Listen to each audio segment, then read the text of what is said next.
Hello everyone, welcome back to the ARC seminar. Today we have Isaac Legred, who, rising third year graduate student who works with Katerina Khachiawanu and in general with LIGO. Take it away. Okay. So this talk is kind of loosely based on a few different things. So I'm just kind of lay these down before I start so that if people want to go looking. So the first inspiration was a lecture that Saul Tucholsky gave in 2016. So I don't know, just talk to Saul.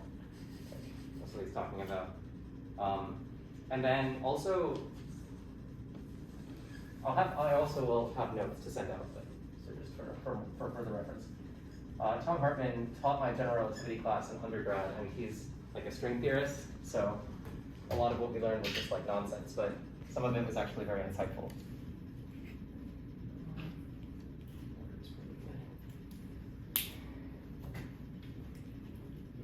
But yeah, there's some notes that he has that kind of go through a lot of these things in a lot more detail if you're interested in digging in.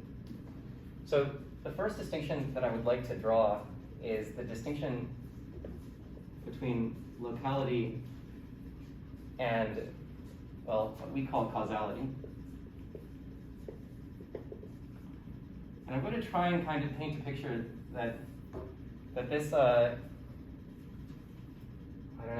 this concept of locality is something that we have to part with in general.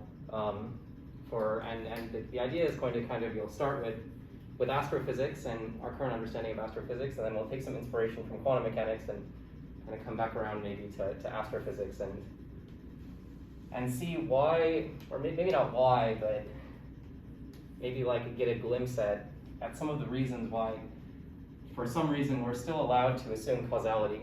I do this all the time without any good justification, but locality is out the window. Roughly, locality is the idea that if I have a physical system, the information that's needed to understand what's going to happen to this point, like say this is in space-time, is concentrated in some small neighborhood around the point. Basically, there's not long-range interactions in a theory, if it's local, that allow you kind of to know something about a bit of information about this particle that's not contained locally around it. The information that drives the dynamics for this particle are around this particle, and there's nothing you can learn further by going somewhere far away and doing a measurement or I mean, yeah, I guess like doing a measurement is really the thing. Causality, on the other hand, is in some sense more strict, but in some sense more loose. Because what it says is that there's a region of space-time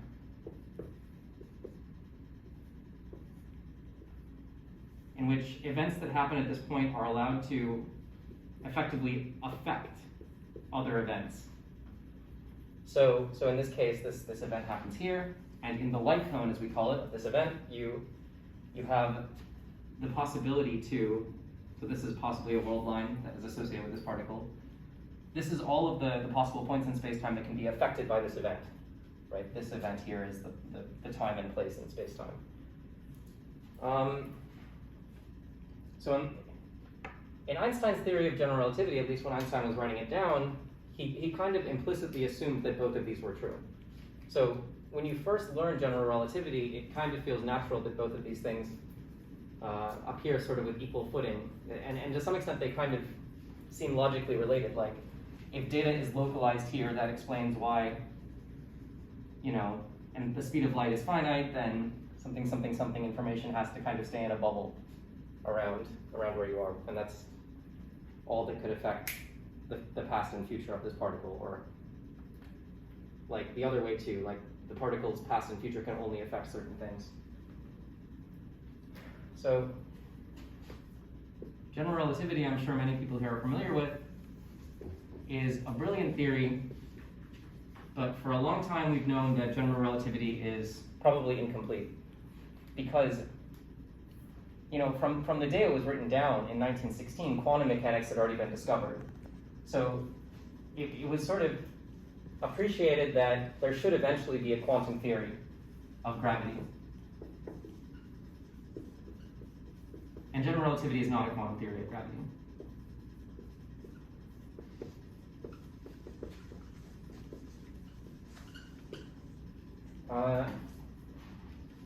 But general relativity was also, well, literally an effective theory. So what an effective theory means is you write down all of the terms in some Lagrangian that are consistent with the symmetries of the theory, and then you do a Taylor expansion kind of. So in general relativity, the action has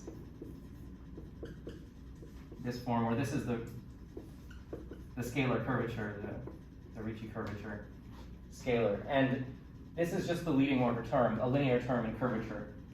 And so general relativity is in some sense the leading order term in a theory of gravity. So this is the Einstein-Hilbert action. It's to some extent a leading order theory of gravity if you require coordinate invariance. It's sort of the only theory you can write down, and gauge invariance, the diffeomorphism invariance of the metric. So general relativity is in some sense the simplest possible theory of gravity that meets all of the requirements of relativity.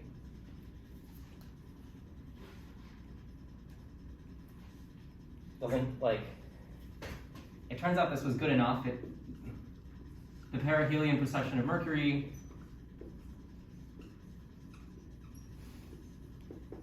it's modeled this basically perfectly, like 1 part in 500 when the uncertainty is like a few parts in 100. It's all within experimental error. And bending of light around the sun. The most recent number I could find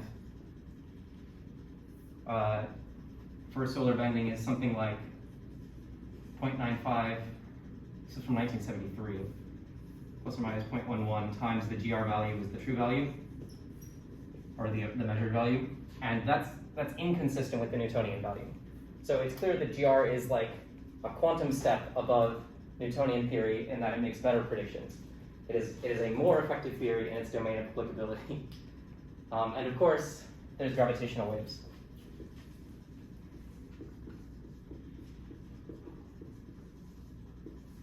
Actually, testing GR with gravitational waves is hard because our sensitivity of our detectors is still small.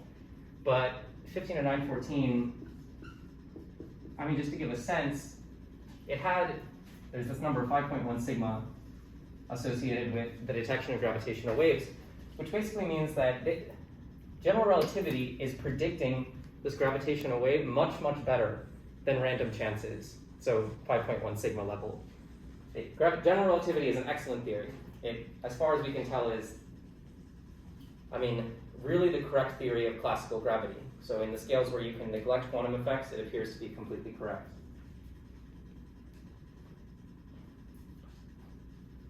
The big question to ask with all of these is, why doesn't the Newtonian theory work?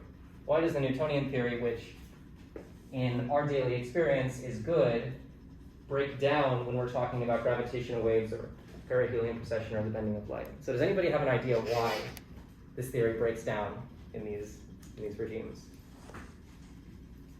Or maybe how you could tell that Newtonian gravity is breaking down? Some number you could point to.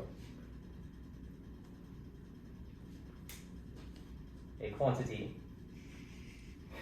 Well, so in general, a prototypical example of a spacetime is what's called the Schwarzschild metric. So in GR, you write down the metric on the spacetime. I'm going to use this metric signature. Sorry if anybody's in particle physics.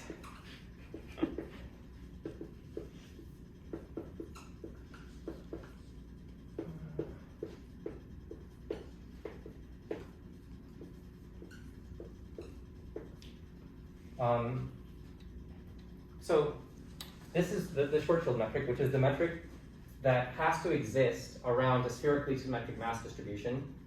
And it also happens to characterize a black hole, as we now know, but which people, when Einstein was around, didn't know. They didn't even have the word black hole.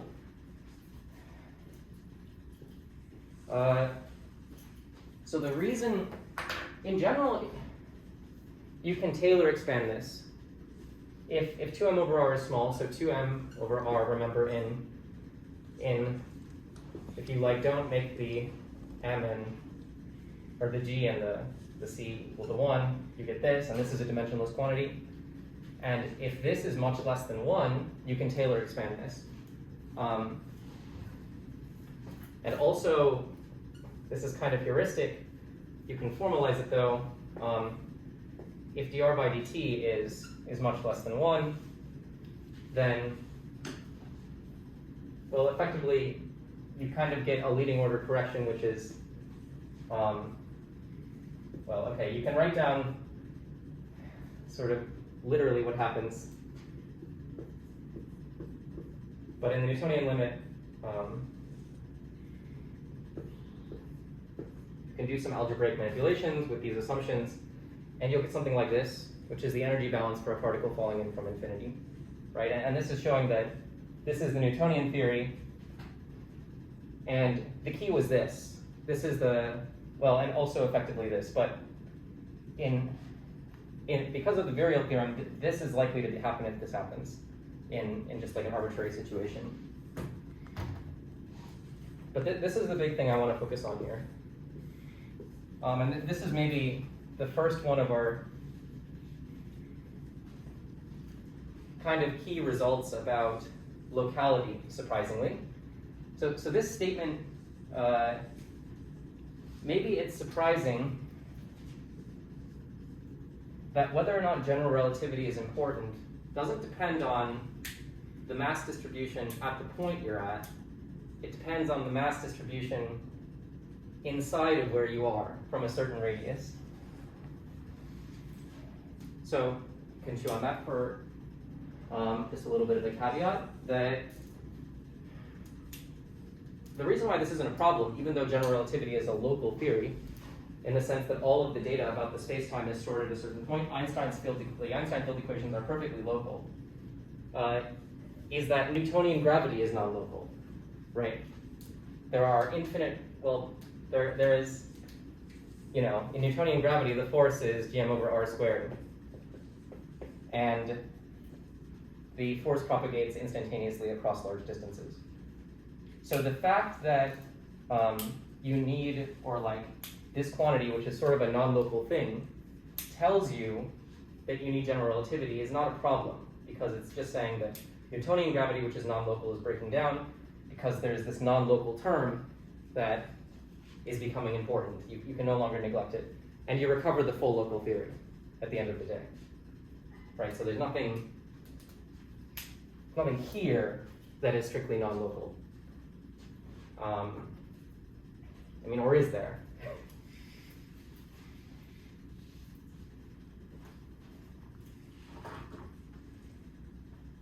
So,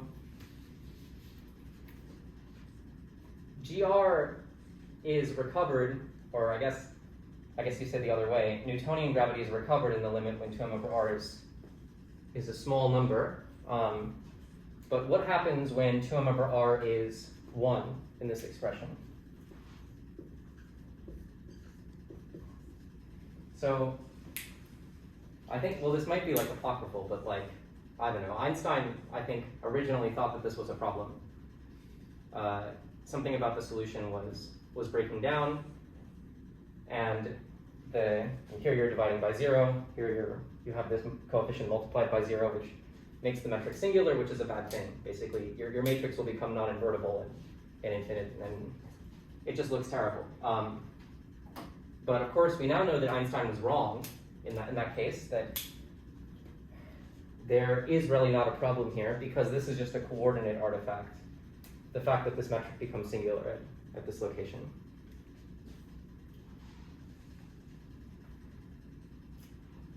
I mean, there is something weird here in that this describes a space-time.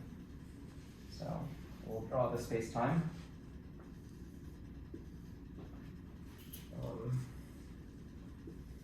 Kind of just draw regions of the space-time that are relevant. So there's a horizon. So this is called a Crustal diagram, if people are not familiar with it. The idea is that on this diagram, light travels in 45-degree lines. So you can always tell the causal structure of the space-time. So light rays will propagate like that or like that. This is, no, it doesn't work. This here is the event horizon. The statement that it's an event horizon is that nothing can escape because light can't escape. Causality can't propagate faster than the speed of light. It propagates at the speed of light. So even if a light ray is trying to travel out, it's kind of moving parallel to the horizon it's inside. So it can't escape. And because of this, if you have a clock that's situated on the horizon and a distant observer at some large radius, if you have the clock ticking, no, this was some kind of orange thing.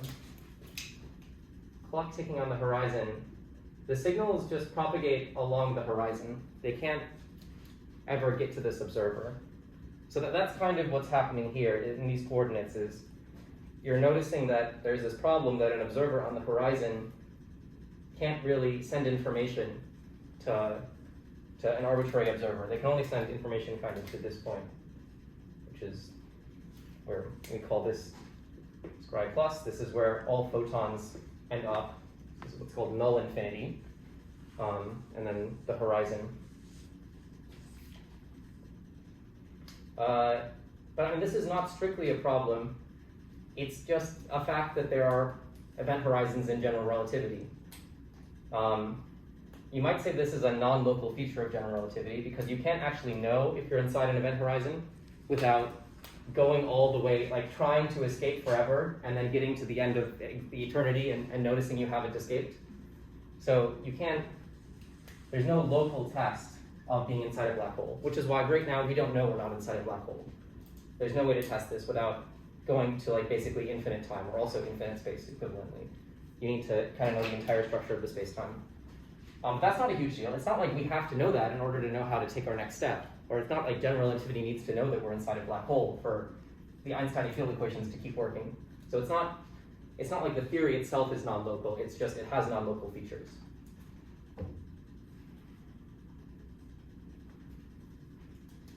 Despite this 2m over r equaling 1 not being a problem, there is actually a problem with general relativity, at least in this space-time.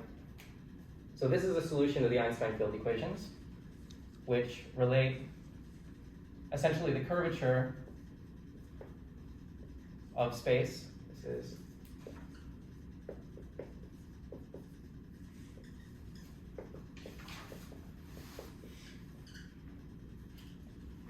relates the curvature of space-time to the matter energy density distribution. This is a solution. It's a vacuum solution. So there's no matter anywhere in the space-time except at the origin. So what does that mean? That means that, well, r is 0 and r mu nu is also 0. That's actually a consequence of this being 0, being a vacuum space-time. But there are curvature terms that are non-zero. So the space-time is not flat. There are elements of the Riemann tensor that are non-zero, right? So there are curvature terms that are not zero. And in fact, you can, if you really hate yourself, do a calculation.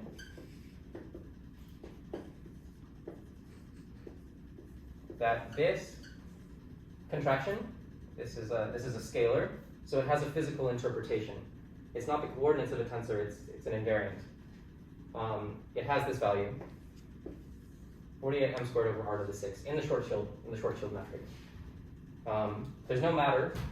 Like it's literally like you can cut a hole out of the space-time at the center, but this is still going to infinity as you get closer and closer to the origin, which is an indication that the theory is breaking down.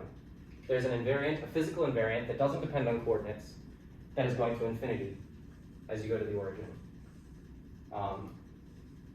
And I mean, this is one reason to expect, or like one reason to believe that general relativity is an incomplete theory, even if you didn't know anything about quantum mechanics. This kind of phenomenon.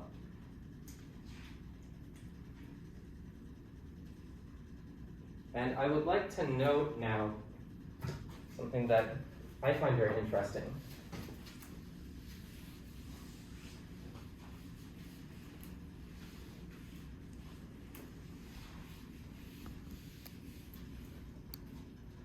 That if you're trying to find a violation of general relativity, and you expect that it's correlated with something like, this is called, this quantity is called the Crutchman Scalar. God, can I spell this? Short sheet.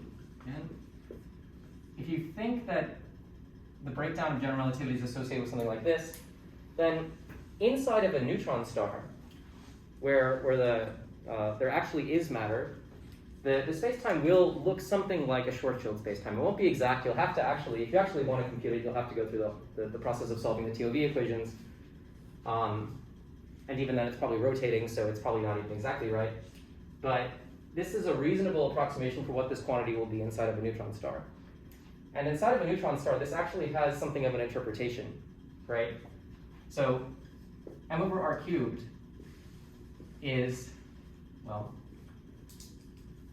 so if m is, if you're very close to the center, maybe I'll kind of draw a diagram. If you're very close to the center so that the density of the star is approximately constant, then m is basically, remember this is m of r, this is the m contained inside of your shell at radius r.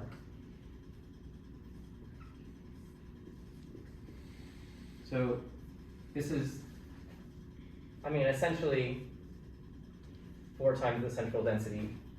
So this Crutchman scalar is going like, I don't know, very good name for this.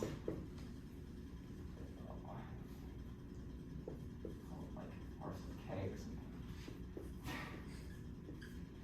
something. Goes like the central density squared.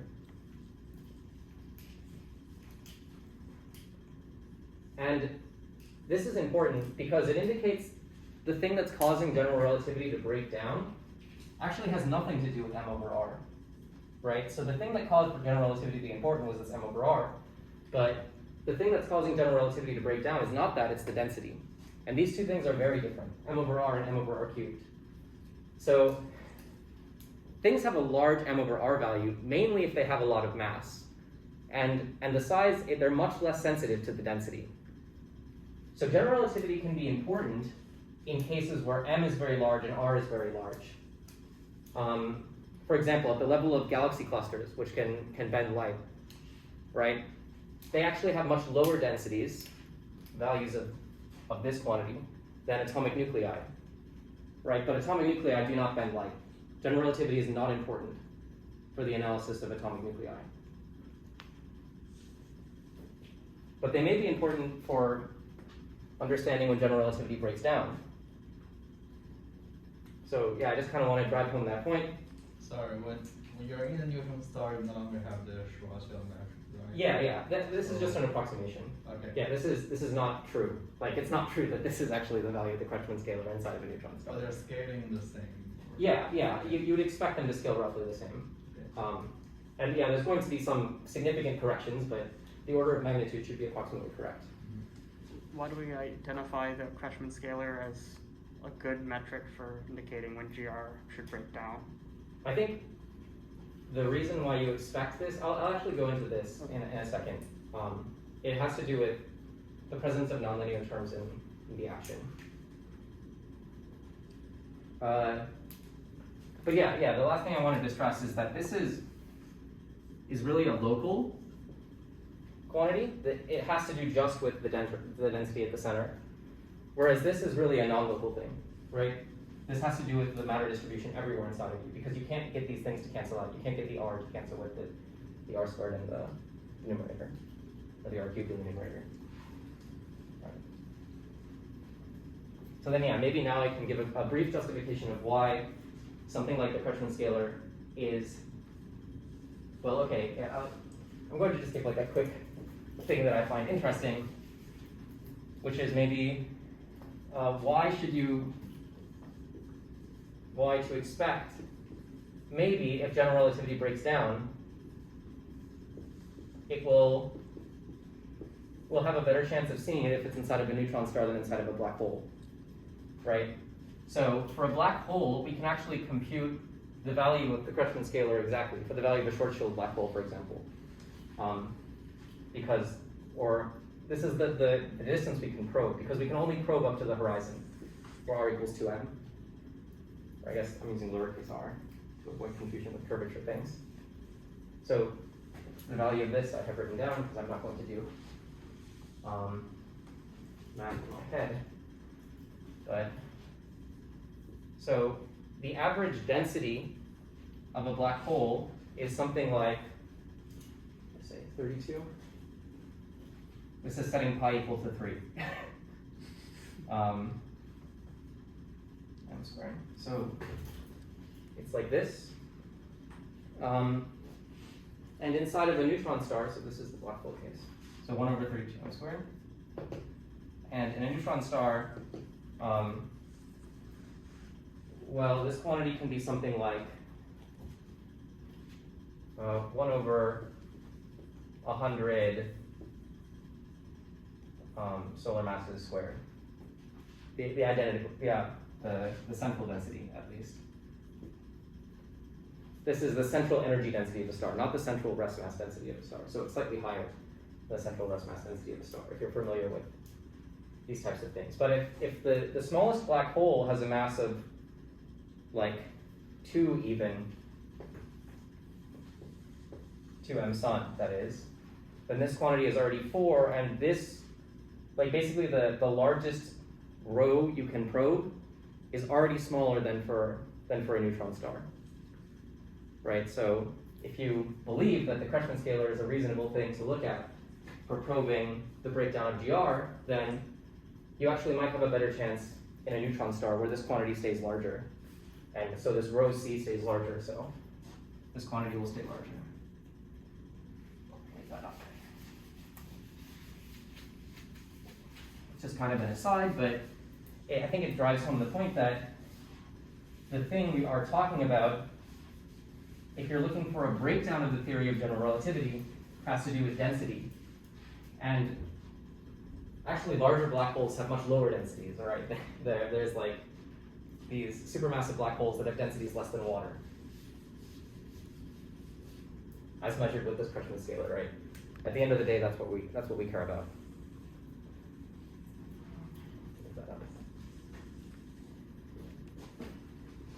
So then maybe here's a little justification for why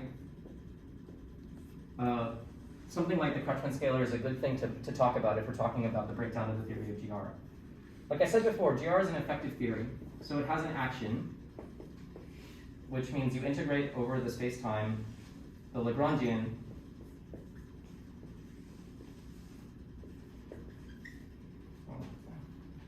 some space.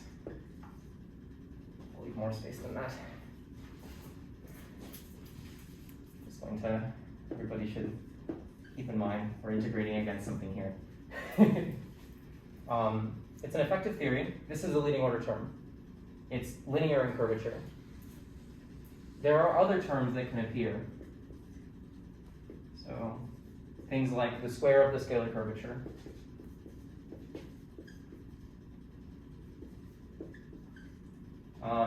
Or the contraction of the Ricci tensor with itself, which it's not the same thing as this, even though notationally they might look similar.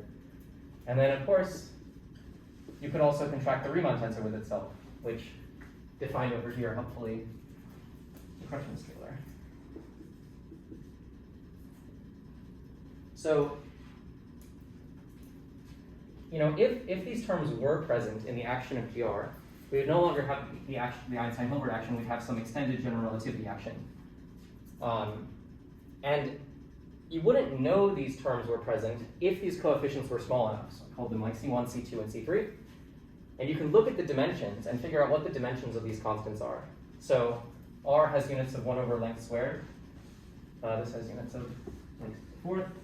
These are all curvature squared terms. Curvature has units of 1 over length squared. So these are all units of 1 over length to the fourth. So these constants the units have to be length squared. Now, if you think that general relativity will only break down at the Planck scale, then there might not be a higher order effective theory of gravity, right? But if it breaks down like just before the Planck scale, if there are actually classical corrections to general relativity that you can write down in an effective field theory like this, where these things can be interpreted classically, then these coefficients could be just above the Planck scale. So these things could be like the Planck area, like the Planck length squared, which would be catastrophically tiny if you're trying to find an alternative theory of gravity. But maybe that's not the case, because there's so many orders of magnitude between where these become important, like if that is the case, and where we currently are. And if that's the case, then this is basically the smallest possible length scale in all of physics. Like at that point, our current understanding of physics will just completely go out the window. Quantum mechanics and general relativity will be, you'll just need, I don't know, like, there will be no effective theory of anything. But it is possible that there are corrections here, and this length scale is larger than the Planck length, so that these coefficients are large enough that we can probe them. And that's what we try and do with modified theories of gravity essentially today. You can try and look for quadratic corrections, and by looking at terms like this, it maybe gives you a sense if these should be in principle the easiest to detect if this length scale is small, because the next highest order terms will have like basically even worse scaling, right? This will be like L to the 4th for cubic terms, and then L to the 6th, and if that quantity is small, then they'll be bad for trying to detect these corrections. Oh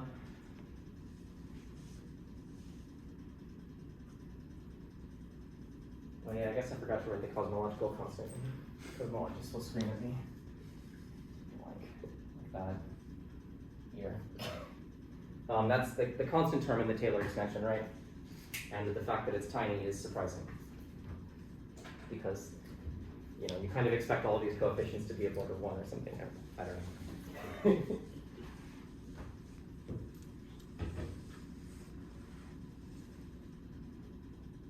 And yeah, there are people trying to experiment with. I think usually people try and experiment with this first, the scalar curvature squared, but I don't know, other people know a lot more about this than I do.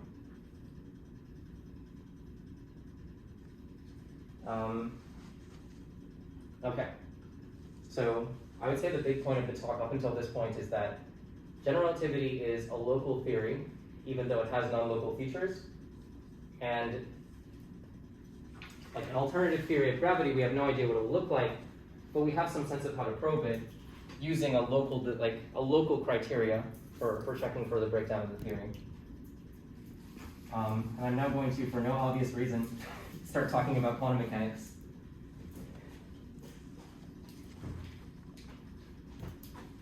So, in my opinion, the most surprising part about quantum mechanics is the Bell inequalities.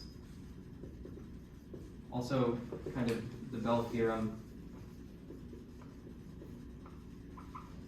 These things are essentially things that show that quantum mechanics is not classical mechanics. Quantum mechanics is distinct from any classical description of nature. And they were designed to be a response to a paper. So Einstein, Podolsky, and Rosen wrote, called Can a Quantum Mechanical Description of Reality.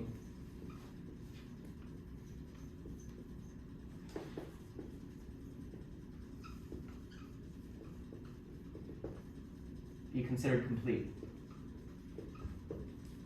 And their answer was no, because in quantum mechanics, as it had been described in the Copenhagen interpretation, there was information, for example, that you could separate particles by like you could basically entangle particles, separate them, learn something about this, and therefore learn something about that, without having actually gained any data from that. So you can kind of break this locality principle by using this entanglement.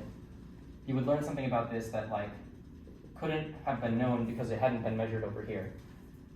And they said this is a bad feature. A good physical theory should be local, and it should be real. Like, there should be an answer to every question. And Bell, in a paper, get this right, titled On the EPR Paradox, as it's called. Pretty sure why it's called a paradox. Basically answered this question and said, like, it's better than classical mechanics. Like, maybe it's not complete, but it's decidedly better than classical mechanics. That is a quantum mechanical description of reality.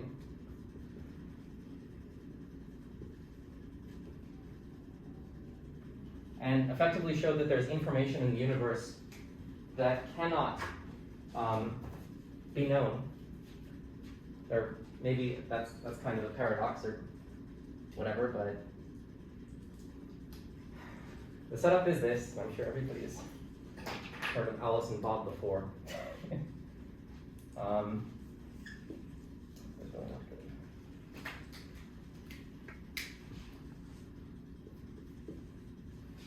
Alice and Bob have two experimental apparatuses, and, well, okay, to start, they're perfectly aligned, and they receive particles from some central source that are entangled.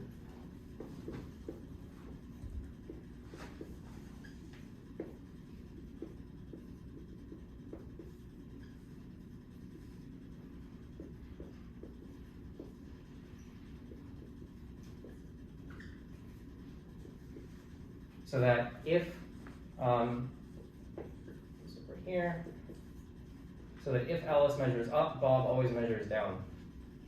If Bob measures down, Alice will always measure up. Bob measures up, Alice will always measure down.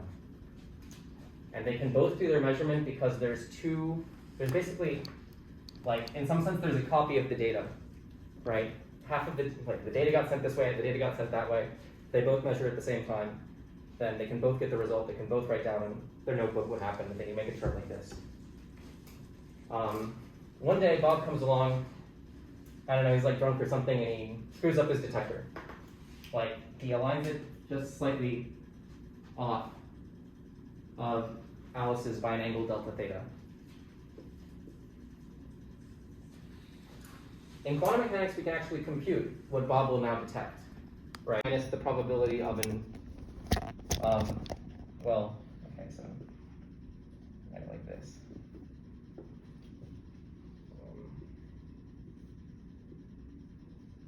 So the probability of something like this happening, where instead of measuring opposite, they now measure the same, is 1 minus cosine delta theta. Before the delta theta was 0, and they had correctly aligned detectors, and these two terms cancel out, and so then there's some higher order terms, but for the most part, if this error is small, it's delta theta squared over 2. And now, like Alice and Bob are producing these results, and every once in a while they come up like this, and somehow Charlie catches a whiff that something is off, right? And so Charlie's like, Bob is incompetent, I'm going to come here and I'm going to fix the experiment. I know exactly what I'm doing. Bob is off by delta theta, and Charlie comes and makes a detector that's off by 2 delta theta instead, like also equally incompetent. So now the situation is that you still have these particles going both ways, but every once in a while, like, Bob could measure or Charlie could measure, because like Charlie is the supervisor, and every once in a while sticks his hands into the experiment and tries to fix it. But we now have a third column where Charlie measures. And here's where things are different between quantum mechanics and classical mechanics. In classical mechanics, the whole point is that there is actually a description of reality that is complete. That there is, for every particle, every pair of particles, I guess, that goes through here, there is a possible answer to every one of these questions. Alice would have measured, Bob would have measured, Charlie would have measured. That's the idea of hidden variables. There is an answer to these questions, right? In quantum mechanics, that's not the case, and we'll see why that's so important. So this is the Alice-Bob disagreement. Bob and Charlie also will disagree by the same amount. So they'll disagree sometimes, but pretty rarely. But because Alice and Charlie's detectors are off by 2 delta theta rather than delta theta, Charlie will disagree 2 delta theta squared over 2, which equals 4 delta theta squared over 2, or 2 delta theta squared, which is 4 times as often, right? Okay? And this is where things start to really go wrong. So, in a classical theory of hidden variables, every one of these questions has an answer. We can write down what Charlie would have measured every single time. And most of the time, still because all of these things are small, Charlie will agree with Bob and Alice will disagree with both of them, or agree that it should have been the opposite way. So usually it'll be like that and that. But in this case, it's more likely to have been like this. So let's see, I have 3 colors.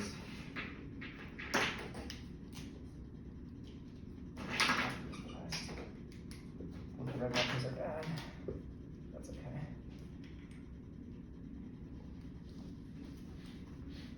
All right, so I'll denote an Alice and Bob disagreement as black, a Bob-Charlie disagreement as green doesn't work, as red. Sure. And an Alice-Charlie disagreement as orange. So here, something broke, because of the fact that detectors are misaligned.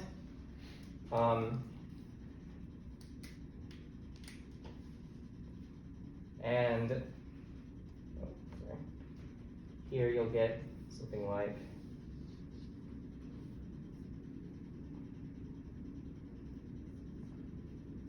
so this is much more likely to happen.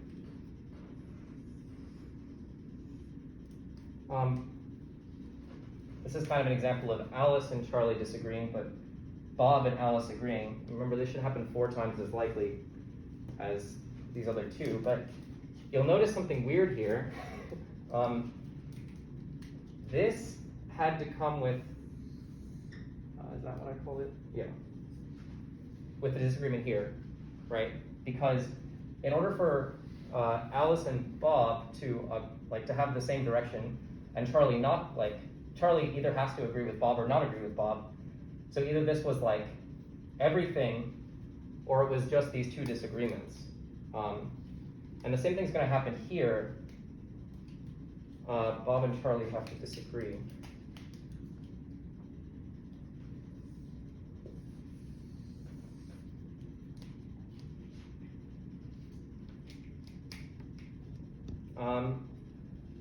Well, and once more,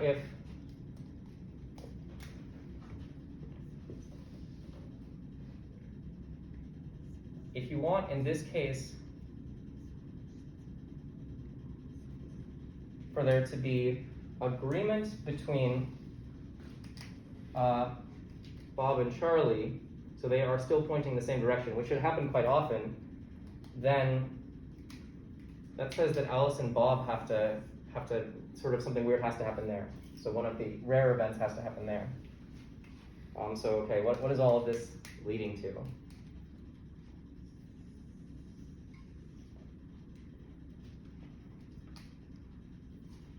This orange should happen 4 times as likely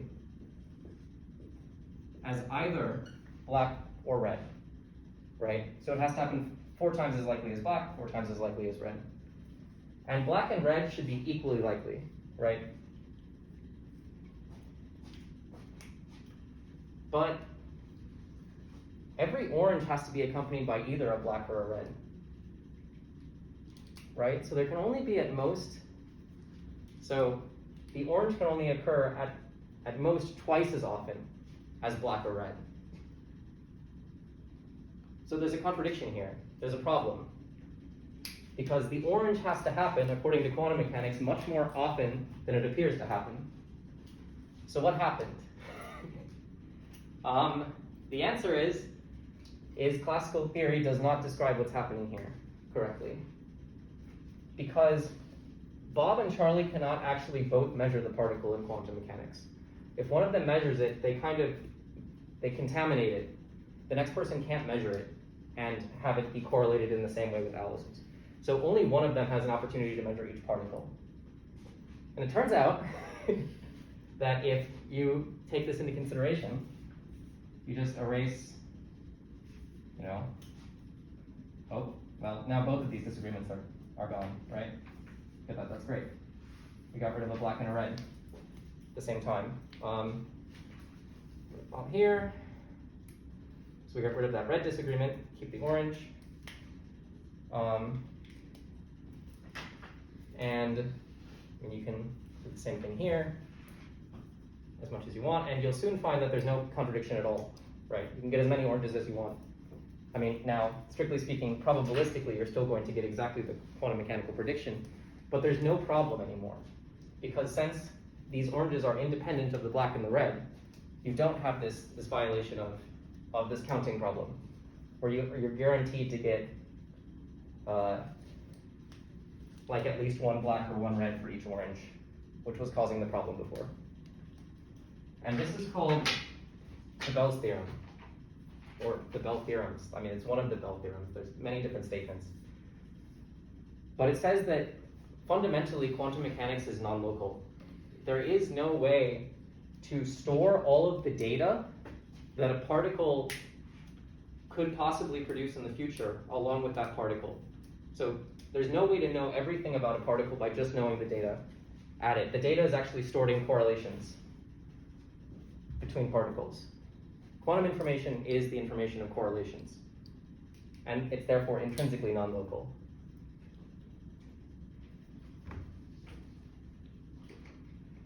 And so what? This is like the last 5 minutes of the talk. We'll try and get to the point.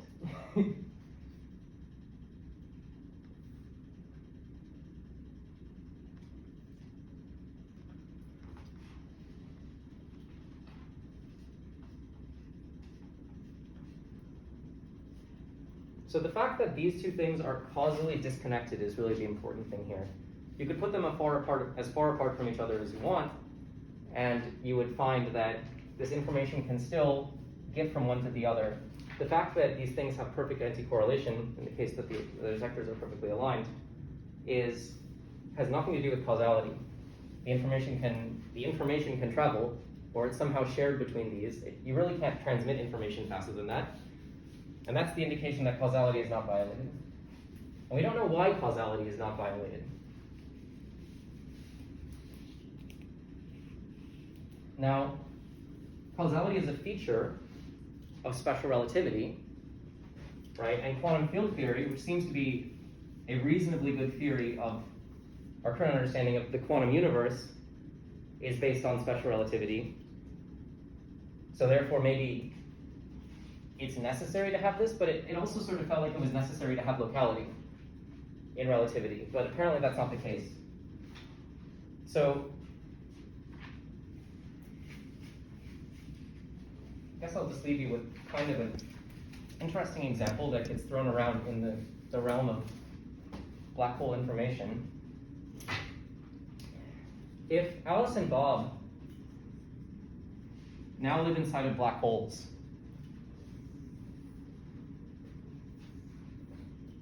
and you try and do the same experiment,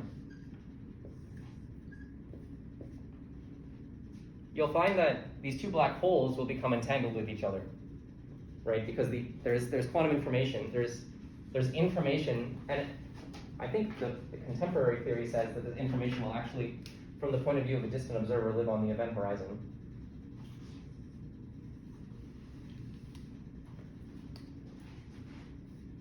But classically speaking, there's only like 1 degree of freedom in a black hole, like 2, like the mass and the spin. But quantum mechanically, it seems like you can have a lot more degrees of freedom than that, right? Because, I mean, you can do calculations from quantum field theory that show that there's Hawking radiation, which associates a temperature to the black hole, and seems to imply that there can be a ton of quantum states associated with the black hole, like a huge amount. And, well, we know the entropy of a black hole in quantum mechanics is something like the area divided by the Planck area, and the Planck area goes like h bar, so if you set h bar to 0 to make the classical limit, this doesn't solve the problem, right? It actually makes the entropy measure go larger. It explodes. And this may be related to the fact that the short field spacetime that we see with our own eyes is actually only half of the short field spacetime, because there's another patch, another universe that has a different horizon. And these two horizons are causally disconnected from each other, because you can't send a light ray from one to the other. The light rays travel in 45-degree lines, the horizons are at 45 degrees. And so, turns out there's a quantum mechanical calculation you can do to show that, this is a detail I skipped, but it's in the notes, or like an analogous calculation with Alice and Bob's qubits, that there can be information that you don't know about your own particle. Basically, there's classical uncertainty associated with it, but the entire quantum system is known. So the entire quantum system consists of two parts, this and this, and together there's no uncertainty. The quantum state is specified exactly. But since you only have access to one or the other, because you can't have access to both, this makes you essentially have an uncertainty, or a classical uncertainty, which looks like an entropy. It looks like there's many microstates associated with this. And I think this calculation has been done exactly. I'm not sure. I don't think it was done by Hawking. I think it's been done recently. But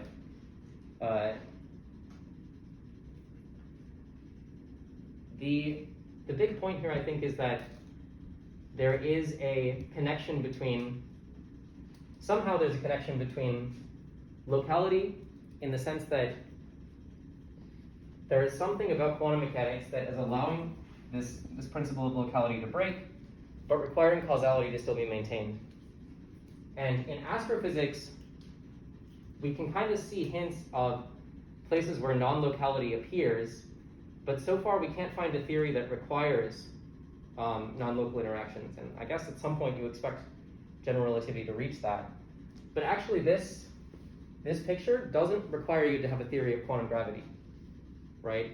Like quantum field theory and curved spacetime, both theories that are very well understood, are capable of telling you exactly what should happen in this case, right? So there's a ton to learn by just examining the current theories we have. And maybe you can think about how you would probe them for violations, but there's also just, a whole universe of physics that lies at the intersection of these two areas that is not perfectly explored, and that can be explored.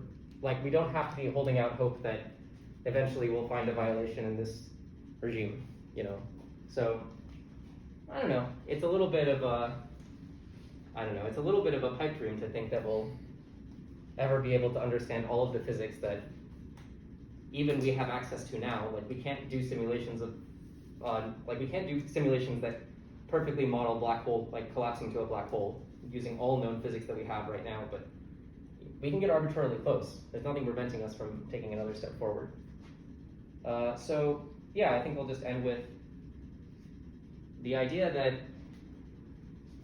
locality and causality are kind of these intricately related things. For some reason we've been stuck with causality, but locality has gone out the window, and maybe we can learn something about why if you stare very closely at quantum mechanics and perhaps general relativity at the same time. Not sure. All right, thanks so much. Anyone have any questions? Yes. I have a question on your argument that the neutron star might be like the easier case to check the breakdown of the GR. Mm-hmm. So like, okay, in summary, my question is, are we comparing same large M in both cases? No. No, right? Because for the black hole, the constant M is for gravity. It's related to like gravitational field, the strength of the field. Yeah. But like neutron star, that's like, the formula you used before was related to mass density, not related to the curvature, like strength of the curvature itself at that point. So, you mean in terms of the Crutchman scalar? Like, Yeah, so what is- let's say we want to compare, let's say, the Cruschman scalar at the surface. yeah. Right? And Well, that's different then, right? Mhm. Because then R is, then you wouldn't use the central density. You would be using m over r cubed. right, and like even in that case, shouldn't we be using gravitational mass, not the proper mass of the neutron star? No. This is so in that case, I was talking about the gravitational mass energy, the thing that that appears in the TOV equations, Yep. Mhm. right? The I don't know. TOV looks something like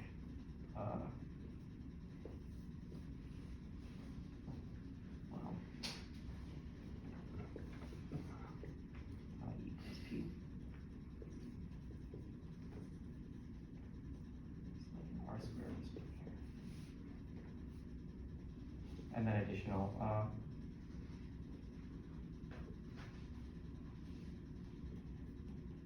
yeah. But yeah, this energy density here is the gravitational energy density of at the core of the neutron star.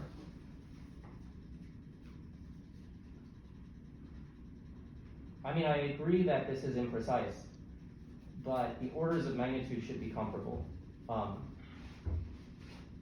because the TOV spacetime is a perturbation of Schwarzschild to some extent.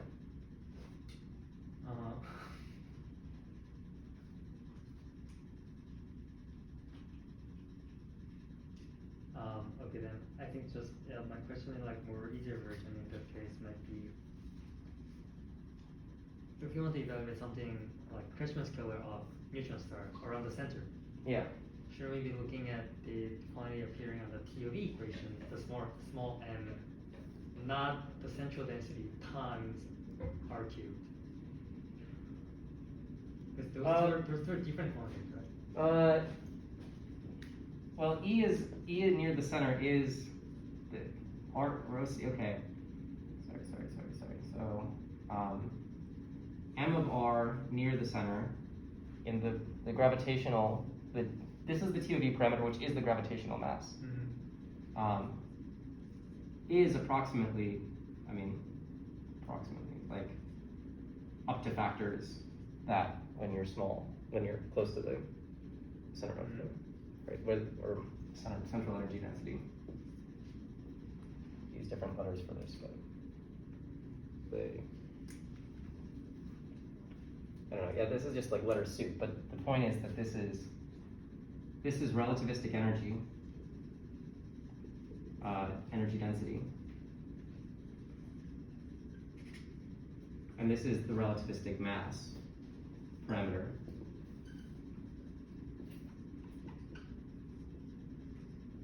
And my claim is that it is appropriate to replace. I mean, you can't probe inside of the black hole horizon, right? Yeah. But you can probe the neutron star center. Right. Right? So it doesn't make sense to write any of these things down in the black hole case, but I'm saying that, like, if you had a small, like, in the Newtonian case, that it would be precise because the outer shells of mass don't contribute to the gravitational field, right? Only shells of mass interior to you do, because of the Gauss law. I don't know. We can talk more about this later if you want. I was just wondering, like, how it would, like, we actually plot the Crutchman Scalar along the radius of the TOE star. How would it be look like compared to the Crutchman Scalar to black hole with the same gravitational mass? Yeah, I mean, that'd be an interesting question. That's something you can do, right? Yeah, So you like, could try and do within, simulation. like an hour, right? Yeah, probably. Just have to compute the Christoffels and then their derivatives, and it's a nightmare, but I'm sure somebody has done it. But yeah, you would be comparing at different points, right? You can't compute, like, I would guess that the Crutchman scalar at the neutron star surface is not larger than for a black Yeah. hole, because neutron stars are huge, I guess right? They're so. like 11 kilometers across, whereas black holes are tiny, have the same mass, a few kilometers across. Could you recap your claim about locality and causality? I think my claim is essentially that it is surprising that locality is something that we have to dispense with in the quantum theory. And the quantum theory is relevant to astrophysics, even though we don't need a quantum theory of gravity yet, right? So the fact that locality is breaking down is relevant to astrophysicists.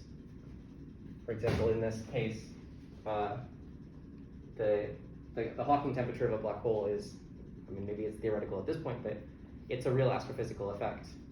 And obviously there are things in the early universe, quantum effects, that we expect to be important, like the features of the CMB for astrophysics, and presumably they determine all the structure of the universe. But the fact that locality breaks down but causality remains is curious, in my opinion.